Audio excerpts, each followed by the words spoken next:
आज की इस भाग-दौड़ भरी जिंदगी में हर व्यक्ति एक बेहतर जिंदगी की रेस में भाग रहा है, लेकिन उनमें से सिर्फ कुछ ही लोग अपने लक्ष्यों को हासिल कर पाते हैं, जबकि ज्यादातर लोग अपने लक्ष्य तक कभी पहुंच ही नहीं पाते। हम जब भी अपने लक्ष्य की ओर अपना कदम बढ़ाते हैं तो हमारे मन में तरह तरह के विचार उठने लगते हैं, जैसे मैं इसे हासिल कर भी पाऊंगा या नहीं, अरे इसमें तो बहुत समय लगेगा, लेकिन मेरे पास तो इतना समय ही नहीं है, अगर मैं असफल हो गया तो लोग क्या कहेंगे, वगैरह वगैरह। लेकिन इन सब में भी जो सबसे बड़ा डर रहता है वो ये है कि मैं इस काम में सफल हो भी पाऊंगा या नहीं।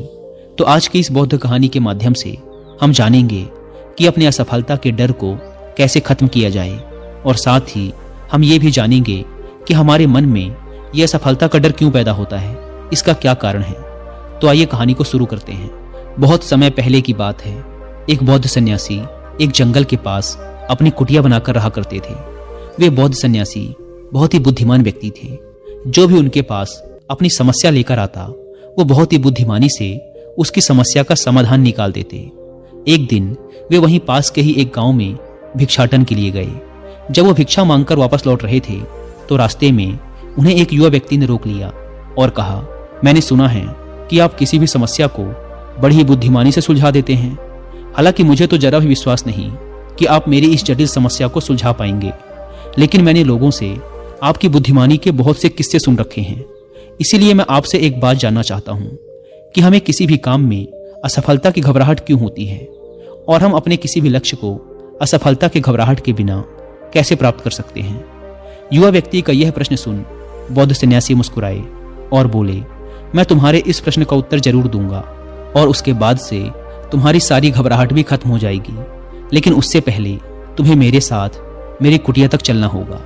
वह युवा लड़का उस सन्यासी की बुद्धिमत्ता को परखना चाहता था, इसीलिए वह कुटिया तक जाने के लिए तैयार हो गया। इसके बाद वह बौद्ध सन्यासी उस लड़के को अपनी जंगल के पास बनी कुटिया में ले आए, लेकिन तब तक शाम हो चुकी थी, इसीलिए वो भोजन करके सो गए। अगले दिन जब वो उठे तो बौद्ध सन्यासी ने उस लड़के से कहा, चलो आज मैं तुम्हें जंगल की सैर करा के लाता हूँ। और वो दोनों जंगल की तरफ निकल पड़े। कुछ देर बाद बौद्ध सन्यासी ने उस लड़के को एक गुफा दिखाई और कहा, चलो मैं तुम्हें उस गुफा की सैर कराता हूँ। लड़के ने कहा, हाँ चलिए, मेरी भी जंगल की गुफा देखने की काफी दिनों से इच्छा थी। इसके बाद वे दोनों गुफा के अंदर चले गए। गुफा के अंदर काफी अंधेरा था, लेकिन थोड़ी देर बाद बौद्ध सन्यासी चुपके से गुफा से बाहर निकल आए और उस गुफा के द्वार को बाहर से बंद कर दिया। उस लड़के ने गुफा के भीतर से बहुत आवाज दी कि मुनिवर, कहाँ हैं आप, कहाँ चले गए, मुझे जवाब क्यों नहीं दे रहे। लेकिन बहुत देर तक कोई जवाब ना मिलने के बाद वह घबरा गया और घबरा कर गुफा के द्वार की तरफ भागा। जैसे ही वह गुफा की प्रवेश द्वार पर पहुंचा, वह हैरान रह गया कि यह क्या, यहाँ तो किसी ने गुफा के द्वार को बाहर से बंद कर दिया है। अब मैं बाहर कैसे निकलूंगा।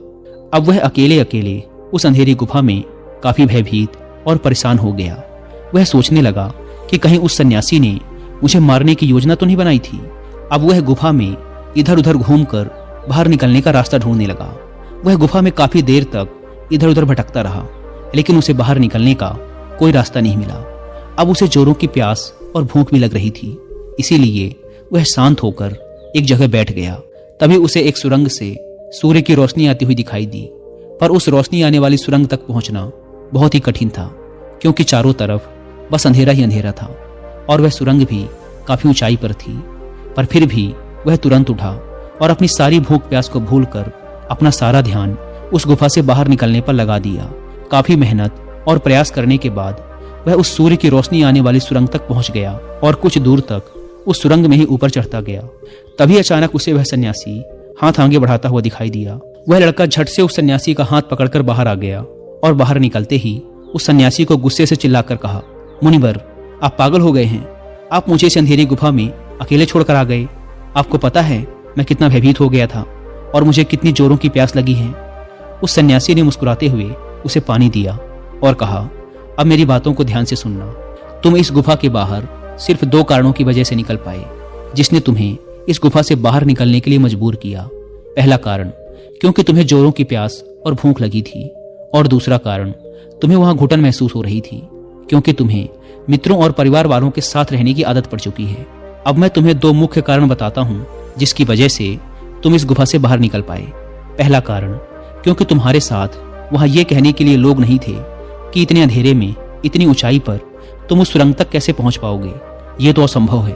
और दूसरा कारण, वहां ये कहने के लिए भी लोग नहीं थे कि चलो कोई दूसरा रास्ता देखते हैं, इससे भी आसान रास्ता मिल जाएगा और हम बहुत आसानी से इस गुफे से बाहर निकल जाएंगे। सफलता प्राप्त करने का नियम भी कुछ ऐसा ही है।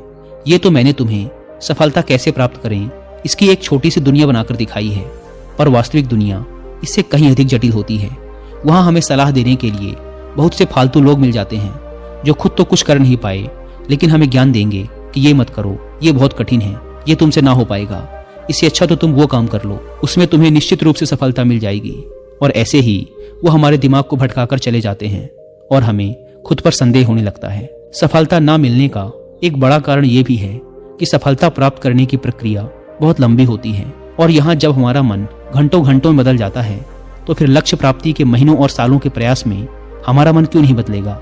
हमारा मन बदल ही जाता है और हम उस रास्ते को छोड़कर अलग अलग रास्ते अपनाने लगते हैं। गौतम बुद्ध अक्सर अपने शिष्यों से कहा करते थे कि परेशानियां हमें तभी दिखती हैं जब हमारा ध्यान हमारे लक्ष्य पर नहीं होता, और ये बात 100% सही है। जैसे जब एक तीरंदाज तीर मारने वाला होता है तो वह अपनी एक आंख को बंद कर लेता है और दूसरी आंख से सिर्फ लक्ष्य को देखता है, तब जाकर वह अपने लक्ष्य को भेद पाता है। ठीक इसी प्रकार हमें असफलता का डर तभी लगता है जब हमारा ध्यान अपने लक्ष्य पर ना होकर रास्ते पर आने वाली कठिनाइयों पर होता है। तुम भी इस गुफा से बाहर इसीलिए निकल पाए क्योंकि तुम्हें गुफा के अंदर सुरंग से आने वाली रोशनी के अलावा और कुछ दिखाई नहीं पड़ रहा था।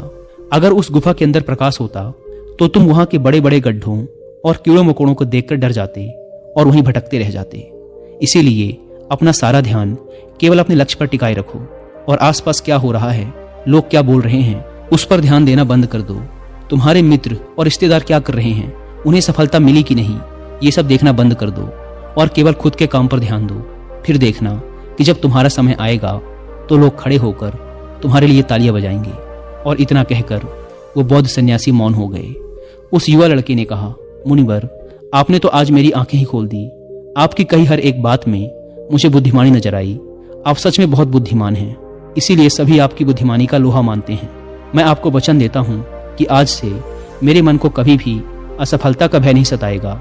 मैं अपना पूरा ध्यान सिर्फ अपने काम पर लगाऊंगा और जल्दी ही एक सफल व्यक्ति बनकर दिखाऊंगा। इतना कहकर उस लड़के ने बौद्ध सन्यासी का धन्यवाद किया और वापस अपने गांव चला गया। दोस्तों, आशा है कि आप इस कहानी की सीख को समझ गए होंगे। धन्यवाद।